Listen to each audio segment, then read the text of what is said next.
Alhamdulillah that we are following the topic that it's been quite long that we are following this topic of how to create a faithful and to create a successful family.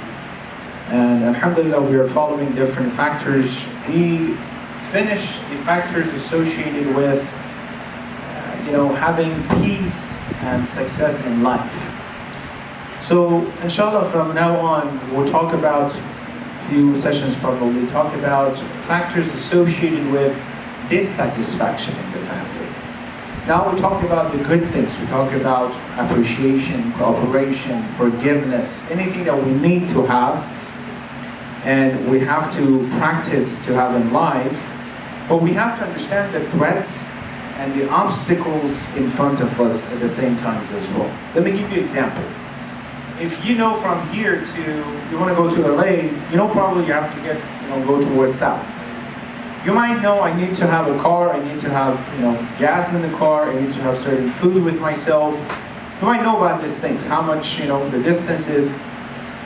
But if you do not know the threats and the obstacles in the path, you might not be able to get there. Imagine if the road is an icy road, the weather is not a good weather in the middle of the way that you're going there. You might just focus on what you need to have, you forget about the obstacles, so you don't have enough equipment and tools with yourself, and in the middle of the way you stop there. That's why we need the other side as well. What are the reasons, what are the factors that will disturb us, disturb our peace, and how can we provide them, how can we have them? Very important as well. So, the first one that we're going to talk about, inshallah, is the topic of stubbornness. Very epidemic, unfortunately, happens everywhere. Go to work, outside, sometimes in the house, in the relationship with different people around us. We see that sometimes this topic causes a lot of difficulties and problems. I would like you to help me, before we go forward, and define stubbornness based on your own experience. If you're a stubborn person yourself, a little bit, we have all of us a little bit of the stubbornness in ourselves. Some of us we can control it. Some of us it's more we can't control it. Some people get to the level that they are officially stubborn. You might have seen some people that are very stubborn. What are the main characteristics of a stubborn person, or how do you define stubbornness? Let me ask this question first. Let me tell you what. This topic, stubbornness, is a topic that can destroy any relationship that you can imagine. It can be a good reason that a company would fire an employee. It's a good reason that divorce would happen. Not a good reason, that's one of the legitimate reasons that happens. It's a good reason that siblings get away from each other. It's a good reason that sometimes between parents and children there's a huge problem and they don't understand each other. And sometimes children accuse their parents by being stubborn. I told you I'm going to go and come back. You're stubborn, you don't want to let me do that, right? It's a very epidemic and very important topic that inshallah we're going to follow. Ayah Quran Surah Mu'mineen, Ayah 75, 75, Bismillah ar-Rahman ar-Rahim. وَلَوْ رَحِمْنَاهُمْ وَكَشَفْنَا مَا بِهِمْ مِنَ الضُّرِّ لَلَجُّوا فِي طُغْيَانِهِمْ يَعْمَهُونَ. Allah is talking about those people that says, and if we have mercy on them, look, even if we have mercy on them, we help them, right? And remove whatever distress they have. Look at this. If you give favor to a stubborn person, no matter what, they would persist in what? The transgressions. And wandering blindly. One of the characteristics is that for a stubborn person, no matter what you're doing, they just want to stay with their idea and opinion. So stubbornness is a personality trait. It becomes part of someone's personality. Sisters, you can see the TV, right? Over there, all of you guys. Alhamdulillah, everyone pay attention, inshallah. Stubbornness is a personality trait that a person unreasonably, without having a good illogically, deny the truth to prove their own opinion. So if sometimes I become stubborn, is that not that I have a good reason. Maybe a strong-minded person is the one who has good reason. The reason I don't want to do it because this is wrong. But a stubborn person is what? There is not a good reason, not a logical reason. I just want to deny the opinion, right? So it is very difficult for a stubborn person to change. And if they want to change, if the change is against them, against their own idea, they won't accept it. So it's very difficult for you to convince a stubborn person. They're not going to accept it because it's against their own idea. And guess what? It is part of their personality as well. So once it becomes part of their personality, it's very difficult to change the personality of someone, right? You usually hear some phrases from a stubborn person. What kind of phrases do you think you hear from a stubborn person? I don't want it.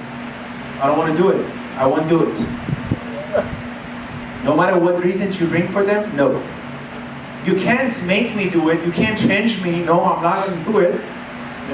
It's not that I hear you or something. One of you guys says, no matter what, I'm not going to do it. No matter what, I'm not going to do it. We have actually ayat Quran about this as well. We have a stubbornness towards different people. Number one, in Quran, almost the majority of ayat al-Quran talks about kuffar and disbelievers. It says that these people are stubborn in their kufr. Not that we didn't send the Prophet to them. Not that the Prophet didn't come and talk to them. He did. He showed them the miracle, and they did not accept it without any good reason. So we're talking about the context of family, right? Remember, some people in the family, no matter what you bring for them, they're not going to accept it. Ayat Quran, what it says? And indeed, every time I invited them to what? To Islam, to whatever you said, to your forgiveness, they put their fingers into their ears. Look at the level of stubbornness, right? And covered themselves with their garment, persisted, and they were so arrogant. When Rasulullah, he was Muhammad sallallahu alayhi wa sallam, when he was reciting Quran sometimes in Mecca, they were covering their ears. They said, don't listen. He would, change your mind. You should not listen to him. They were covered the ears, so not listening to Rasulullah what he's saying. Look at the level of stubbornness goes to ignorance. You're ignorant. You don't want to listen what he's saying, right? To that level it goes, in front of Allah. Another ayah. And they said, no matter what sign you bring to us, is ayah Quran. No matter what, remember, no matter what, I'm not going to change. No matter what signs you do bring to us with, or which to bewitch us, we will not be believers in you, no matter what. The reason I'm saying this is the signs of kuffar, this is the signs of disbelievers. This is one of the characteristics of those people who buried their own daughters alive at the era of ignorance, right? Imagine if you talk to someone who says, you are like Shem. You are like Yazid. It's like, that's not very insulting you, right? But if you say, you know what you just did, that was jealousy, the same characteristics of Shem. This is jealousy and arrogance, the same characteristics of Shaitan. This is a stubbornness, the same characteristics of, remember when your father was talking to you, your mother was telling you, your husband, your wife were talking to you, and you were rejecting it. That is one of the characteristics of these people. No matter what sign you bring to us, we're not going to accept it. Right? And the result, Allah says in Quran, أَعْرِضْ أَنْهُمْ ذَرْهُمْ. Leave them, ignore them. At the day of judgment, they'll realize what they did. Stubbornness in front of others. Before we go forward, help me in what area usually, when you interact with others, in what area usually you see stubbornness? In what kind of relationship? In what topics? Where do you usually see stubbornness? In relationship with others? In family, do you think a stubborn person is always a stubborn or sometimes they're stubborn?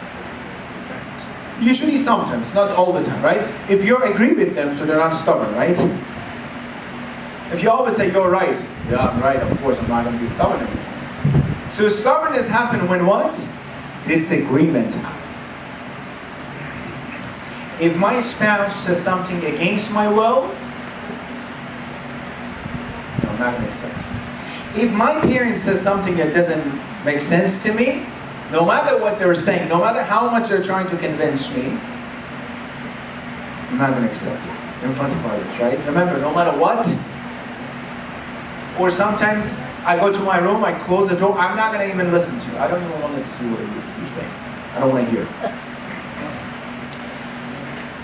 Sometimes when it comes to asking for forgiveness, apologizing,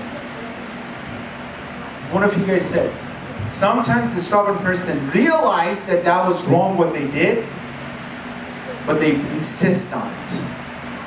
They know that what they talked about, how they talked, that was wrong. It can be a political topic, it can be Islamic topic, it can be social topic, it can be global warming, any ideas. They're so into argument and fighting, and then he realizes he's making a mistake. He doesn't want to say, I made a mistake, I'm sorry. No, actually, let me tell you, justify what it was. That's the stubborn person. It is very difficult for that stubborn person to what? To accept their mistakes and apologize. To the extent that they are ready to hurt themselves and others, but not to accept it. Someone came to Abu Sufyan, look at this. Someone came to Abu Sufyan, the father of who? Muawiyah, the father of Yazid. To Abu Sufyan, the head of that tribe of Bani Abu Sufyan. Says, Abu Sufyan, do you really, before he apparently become Muslim, do you really believe that he's not a prophet? Rasulullah. Do you really believe that he is not a prophet, or no, you're pretending? He says, we know that he's a prophet. We agree that he's a prophet. Then why are you not accepting? He said, because Bani Umayyah, Bani Hashim, they're like two racing horses. If I accept that he's the prophet, that means Bani Hashim is going to be ahead of us. Look at the point that he's making. He's ready to fight, to kill a lot of people, not to become Muslim, and misguide a lot of people because of what? Because their tribe is going to be ahead of us, so I'm not going to accept it. To what extent it goes. The ayah of Quran says, سَمِعْنَا وَعَصَيْنَا. We heard, but we disobeyed. That's what sometimes happens. Second, accepting advice from others. Stubborn people, they don't accept advice. No matter how wise is the advisor, they're not going to accept it. They're not going to accept it. Ayah of Quran says, they said, it is all the same to us. Whether you advise or you don't advise, we're not going to accept it. No matter what kind of advisor you are, we're not going to accept it. The wife goes to the husband and says, let's go to an expert, talk about our problems. I don't have any problems. You're crazy. You go talk. You go talk to someone. And turn out that it's more his fault. Let's go to that person. I don't believe in anyone. I don't accept it. This ayah on these people, the disbelievers, and says, no matter if you advise or not, we're not going to accept it. And then imagine, as return, how much they're hurting themselves not to accept a good advice. I have a lot of clients sometimes, not a lot actually. Sometimes some clients come to the office. Some of them is so stubborn, they're not going to accept the truth.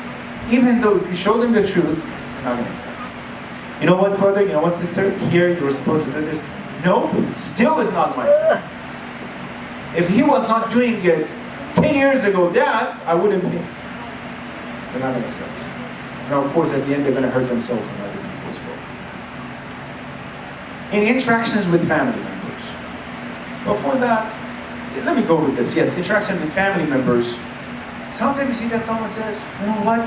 A fight happened, an issue happened.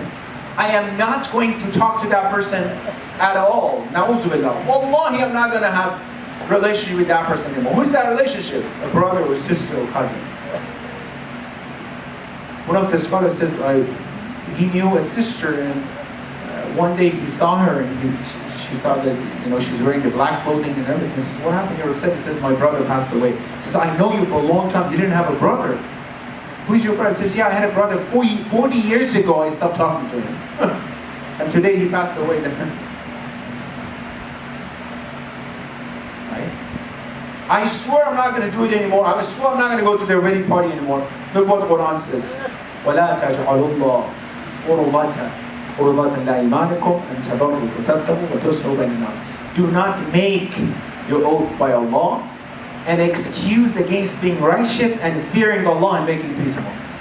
It looks like Allah is talking about our daily life, right? Now that you see ayat of Quran, you swear, no, I want to do this qasam and this swear that you have, this is wrong. This is batil, you should not follow it. And sometimes it goes to the extent that, let me tell you what, the majority of people we've seen that they go against Islam, they get away from Islam and practicing Islam, sometimes specifically youth, they don't even want to listen what's going on. What is the reason? I just don't believe in it. I just don't think that's right. Okay, but let's sit down and talk about this. If you bring a good reason, let's sit with an expert. If you bring a good reason that that's not true, me and Alim, I'm going to follow you. Because I'm not crazy to follow something that is not true. Right? If we prove, let's sit down, logically talk about this. Not that close the door. I'm not going to talk about this no matter what. No matter what. So you're being stubborn. Let's sit down. Not sometimes with your parents, maybe they're not to that caliber and they don't have that much information, so you might argue with them and prove something wrong, but go talk to an expert. If you still see that you're right, then that scholar should follow you. Otherwise, that scholar is a stubborn. Right? So let's make it logical. We always say that Islam, we talk about Islam as the best religion. Let's sit down. If you are making a mistake, so we follow that better religion, that Islam. Sometimes stubbornness in is what? Following superstitions in our life. In our deen specifically. Oh my God, don't let me start it. I had the whole Muharram, 12 nights lecture about this. Dissecting the superstitions and khurafat and mistakes in cultures. And then we color it as what? As deen. It's culture, we call it as deen, and we think this is the way that we should get close to Allah and Ahlul Bayt. Where did you get it from? Is it in Quran? Is it in Hadith? Is it in the Hukm Ahkam? No. Who said that? My father told me to do it. قد وعدنا هذا نحن وآباؤنا من قبل إن هذا الأساطير الأولين إلا الأساطير الأولين. When Rasulullah was talking to the kuffar, he says, let's do it, this is wrong. He says, you know what? Our parents, our fathers told us to do this. Whenever you see someone says, no, our father said this is our culture things, no matter what, we're not going to practice it, this is wrong. Our first culture is what? Islam. If our social culture is alongside with Islam, we want it. If it's against Islam, throw it to the trash. And trash can. Why? Because in the era of Jahiliyyah, ignorant people, they were saying the same thing. Our fathers were saying the same thing. You have your own thing. No, Islam is our first culture that we have to follow. Let me give you a horrible example. A good example with this horrible situation. In one of the very traditional centers, very big centers, somewhere, another state, I was giving a lecture about the same thing. Someone came to say, during Muharram, many years ago, a group of people came and they were doing something that by some Maharaja was haram. I don't want to mention what it is. So Maharaja said, this is haram, you shouldn't practice it. So I went to that brother who was practicing that things in the center. He says, brother, this is haram by Maharaja, you should not do it. You know the answer, what was that? He said, if Imam Hussein himself, he come and tell me that's wrong, I'm going to still do it. To be stubborn in front of that person. So you better do whatever you're doing. But you're not doing for Islam, no matter what. Kuffar of Quraysh, disbelievers, you know that they believe in God. But you heard they didn't believe in God, they were worshipping idols. They were worshipping idols, but they thought idols are the representative of who? Of what? Of a god or somewhere, right? They were mushrik because they believe in multiple gods. Now, some people under the flag of Islam, they do the same thing. When he says, if the Imam comes, I'm still going to do it. So you're following. You're following your own desires, not Allah's subhanahu. Or you're coming to masjid and go to somewhere else, Superstitions in religion. That's horrible. That's the worst thing that can put a religion down. I have a lot of examples I can't even tell you. Right? This is something you have to go step by step. Is bid'ah a good example or no? Bid'ah, yeah, exactly. You know, sometimes some people practice something over and over and over. You know, they create something and they practice it and they believe that that's part of the deen. He created himself, but because they practice it over and over, now they believe that's part of the deen. Someone went to the auction. Someone went to the auction. His friends told him that if you see the price that they are bidding is not that high, you yourself act as a buyer and you bid a higher price. I said, okay.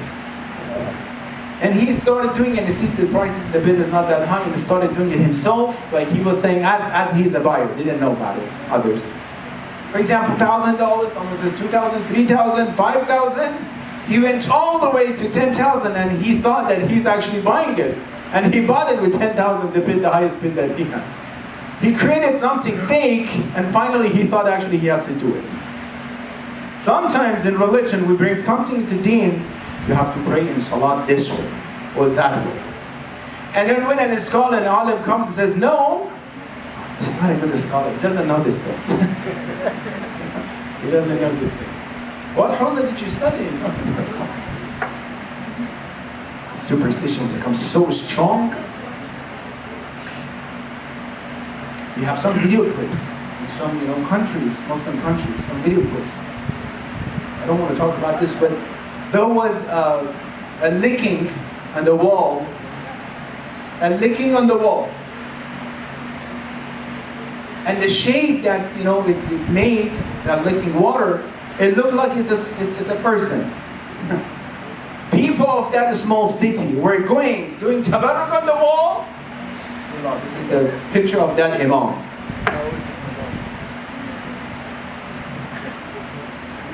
Some of them were crying probably as well.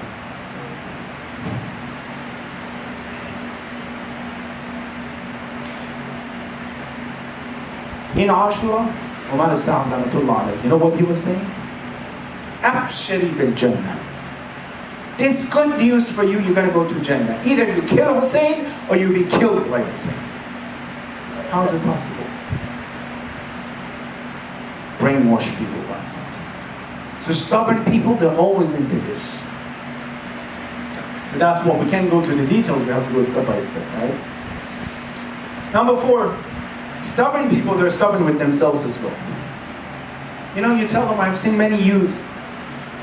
In the second year of university, I'm talking to him, he says, Seyed, I know this major is not a good major. No, I'm not going to follow this.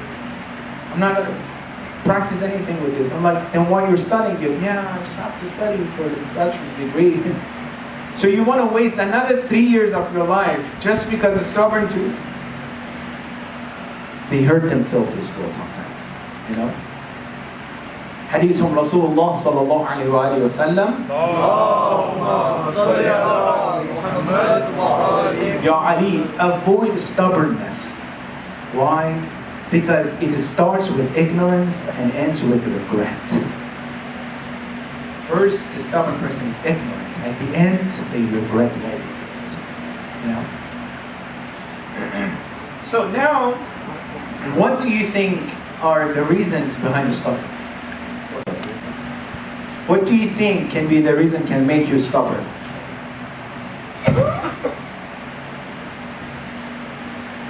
As you heard, following a culture or a group that's irrationally you're following. That's wrong. That's not ayah of Quran. And when it is said to them, come to Allah, what do they say? We found our fathers that were doing the same thing. So you're irrationally following your fathers that were doing kufr, and you want to go to hell and Jahannam because of your father. So once you learn something in the culture, in that part that you learn about religion that's wrong, stop practicing. Go do the right thing.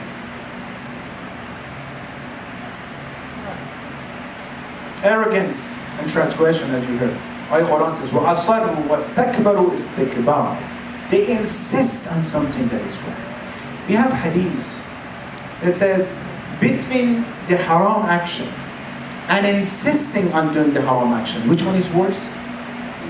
Insisting on that is worse. Hadith from Rasulullah to Abu Dharr. Ya Abu Dharr, la saghirata ma'al isra. We have minor sins and major sins. He says there is no minor sin once that person insists on doing the minor. There is major. You're disobeying Allah. Sometimes achieving reward makes someone to be stubborn. Look at this. Your children, sometimes you make them to be stubborn. You know why? When he is crying so much, when you know something you're not supposed to give it to him. When he's crying so much, now he's crying for 5 minutes, then you give it to him. You're rewarding his wrong behavior, right? You're rewarding the bad behavior. So that means if you cry, if you be stubborn, if you give me a hard time, I'm gonna reward you. I'm gonna give it to you. Sometimes I was working with autistic children for a long time, for many years I was working with them, special needs kids and autistic children. When we were training them, sometimes for half an hour, we were working with them with different methods. We're asking them to do simple things. If they were not doing, we would not give them whatever they wanted. And then finally, they will learn that what? They cannot get what they want if they be stubborn and not to follow the orders. So sometimes when you reward someone when it's wrong, you actually make that person to be stubborn. If it's wrong, that's wrong, no matter what. However, in different ways that we have to. Stubbornness and identity. Remember that study said personality traits? Sometimes people are very rigidly, attached to their beliefs and opinion and ideas, that if you stand in front of their beliefs, that means you're threatening their identity. That's why they don't want to accept it. Sometimes the feeling of hostility is there. Someone is not accepting what you're saying because they have some feeling of hostility towards you. They're so angry with you, that's why they don't want to accept it. You can ask them. You were not stubborn before. Did I do anything wrong that made you stubborn towards me?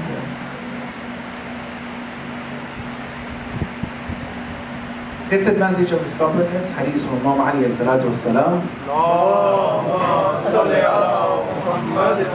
It brings hostility. إياك ومذموم اللجاج فإنه يثير الحروب. It indeed provokes hostility. Stubbornness, when husband and wives are talking to each other, one of them is being stubborn and not accepting the point of the other one. What it brings? Not the first one, the second, but the third one. Fight and fight and fight and fight. And what? Divorce. I can't live with you. You don't understand me. You don't listen to me. Right? If an employee is stubborn, doesn't follow the rules, what happens? We'll fire them. Origin of evil. Stubbornness is the origin of evil. Al-lajaju bathru ash-shar. Stubbornness is the seed of evil. Again, give me an example of the first person who was stubborn and being punished because of the stubbornness. Iblis. Ahsan. Shaitan. Iblis. Actually, Iblis, that's good. What happened? Allah told him, listen, this is Adam, I created, and I am telling you, God, to do sajda to him. Ya Allah, he's changing the subject. If you just forget about this, I'll worship you the way that no one worships you in the world. I don't want that. I want you to do what? Just to do what I'm telling you to do. I'm going to do it. I think that's worse enough to know that if I be stubborn, practicing what caused Shaitan to be kicked out of heaven. And it's it will corrupt opinion. And lajaju yufsid al-ra'i. Stubbornness corrupts opinion. Signs of being stubborn. Number one, you keep at an idea or plan or insist on making your points even though you're not right. We have to check ourselves, by the way, to see if we're being stubborn or not. If we keep insisting on our own idea, we're not accepting the other one's point. You do something and you want to do it even if no one else would want to do it. In a group, in a team, you have an idea. Someone says, I think we have to do it this way. And the rest said, no, we think this is not good. It's like, no, I think still we have to do it. If you have a good reason, bring your reason. Don't be stubborn. And another point, you might be right, but bring your reasons. Not to be stubborn on your point. When others present an idea, you tend to point out all the reason so it doesn't work. To put that down. No matter what, you're not listening if it's good or not. You just say, no, I don't think that's good. Just because you don't want her idea to be the best. You don't want they be. You visibly feel anger, frustration, and impatience when others try to persuade you to do something. And you don't agree with that. You want to be against it.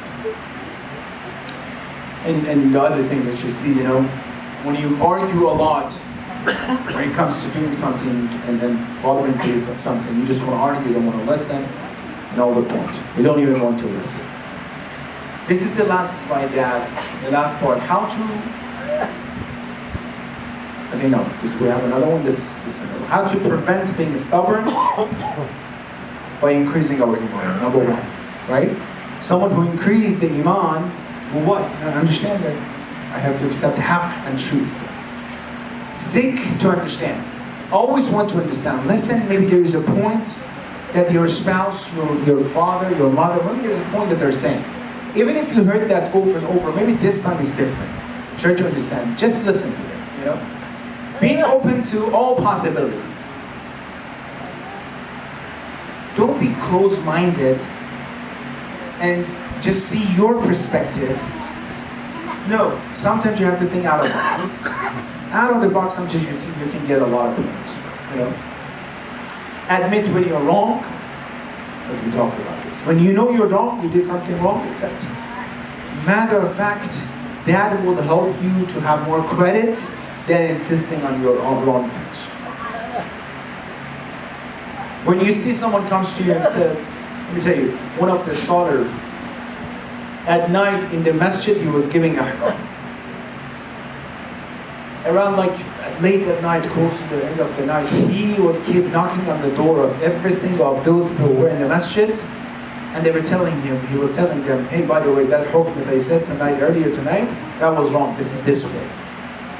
One of the brothers says, it's late, why you didn't wait for tomorrow night to tell us? He says, what if until tomorrow night I'll die and I was giving you something wrong? Now tell me how much credit this scholar has. More than what? Giving something wrong and insisting on it. Right? A mother goes and says, I was not right. A leader comes and says, I was not right, that was a mistake. He says, Ahsan, that he did not misguide us. It's actually better for that person as well.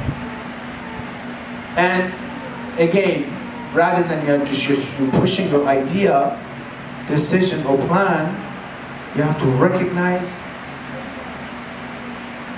if it's even better to go with that decision or no, something else.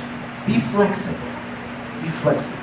Just look for haqq, look for the truth. So that's the end. I'm going to finish with this. And let's brainstorm on this as well. How do you deal with a stubborn person? Now we're talking about stubbornness is bad. How can you prevent yourself from stubbornness? If you have someone who is stubborn now, in the family, in your, among your friends, at work, if now you're dealing with someone who is stubborn, how should you deal with this? How many of you guys, know someone who is stubborn? Raise your hand. If you want to deal with that person, what do you think you have to do? How do you have to do to still keep that relationship and you don't hurt yourself or that person? Can you read it out loud? All together. Don't be stubborn. Don't be stubborn. If you be stubborn, then that's what they want. You argue, so you continue to argue and discussion. No, I'm still right. Because he knows he's right, she knows she's right. But they want just to argue about this. Maybe something comes out of your arguments. See, that's wrong. I told you. Second, you can't change anyone else, so change yourself. How? Then don't get into the argument. As soon as that person, you see that they're being stubborn and they're not going to accept the point, at the moment you stop the discussion. Change your location. All right. Don't show that you're right. Do you agree with that? That's different. Says, yes, you're right. Oh, no, okay. So let's not argue about this with all of us. You know? Use different phrases. You can't go to a stubborn person and says, you are stubborn and you think you're always right. No, you're wrong. No, change the way that you're saying. Don't you think if it's this way, maybe that would happen? Indirectly go talk to them, right? Maybe that's valid, but how about this point? Did you look at this part as wrong? Not to directly attack them. Because remember it says, who would attack their personality as well. Find the best time to talk to them. When a stubborn person is in the phrase of stubbornness, stop talking to them. You know that your husband comes home and he's tired, and no matter what you say, he's not going to accept it. So why are you trying to give him that personal time that he wants? And seriously, sometimes your husband needs that personal time. I know that he comes home and you want to tell him whatever happened throughout the day, but he might be tired. Or he might be hungry, you know? Maybe they are right. Maybe you're wrong. Huh? Yes, he is stubborn, she's stubborn, but maybe this time they're right. But if you want to judge them that you're always stubborn, you're not going to accept that point. And you're going to be stubborn. Therefore, you see how important it is that, believe me, the majority of problems, divorces, issues that we have in the family, the main and the origin is what? Stubbornness. If at the moment that the problem happens, husband or wife is saying, all right, let's not talk about it now. We'll talk about this later. All right, you're right, I was wrong. Between children and parents, you know? Yes, probably you were right, Dad. I didn't think about that one. There wouldn't be issue. But when the stubbornness comes, it leads to, and if it happens, imagine, someone who was stubborn for 15 years, it adds into it, and causes a lot of problems. Let me finish with this story. It's a very interesting story. There's a guy at the time of Rasulullah Muhammad sallallahu alaihi wasallam. His name is Samura. What is it? Samura, right? He had a tree in someone's yard or garden. Because of that tree, every day he was going to the house or to the garden without getting any permission to check his tree. Every single day. And this guy, the owner of the house and the yard, is saying, brother, at least ask me. My family are here. My wife, my family, you should ask me. He was gone. And one day, the owner of the house and the garden or the yard went to Rasulullah and he complained, Rasulullah, look what is happening. I'm telling you, yes, the tree is yours, but ask me when you want to come to my house. Rasulullah told him, who? Samura. This is stubborn guy. Samura, if you want to go to his house, ask permission and then go. Nope, I'm not going to ask Rasulullah, that's my thing. Rasulullah, Samura, okay, sell your tree to us. Nope, I'm not going to sell my tree to you. Rasulullah. Samura, I'll buy it double the price that it's worth. Nope, I'm not going to give it. I give you another tree. This is Rasulullah says, I give you that big garden. The big garden, I give you probably, 100 trees over one. Nope, I'm not going to give it. Look at the stubbornness. In front of Rasulullah. Rasulullah says, Samura, I guarantee that you have a tree in heaven. It's a symbol. That means you go to heaven. No, I'm not going to give it. To Rasulullah subhanahu. And Rasulullah says, you're harming us. He told the owner, go pull out the tree, throw it out of the house, do not give him anything. And then the qanun, this rule, hukm came, لا ضرر ولا ضرار في الإسلام. You can't hurt others because you have an ownership, you can't hurt others. Islam would disown you from what you have. Took it out and throw it out. The same guy, Samura, in the war against Imam Hassan and Imam Hussein, he was participating. and he was fighting with others. The same stubborn person. Therefore, in the family, in our relationships, when we see the stubbornness is happening, remember that's the characteristic of shaitan, of disbelievers, of mushrikeen, of samura. So immediately give up that personality traits and practice and help each other if it's, in the stubborn. We ask Allah subhanahu wa ta'ala, inshallah, give us tawfiq and opportunity to get away from stubbornness.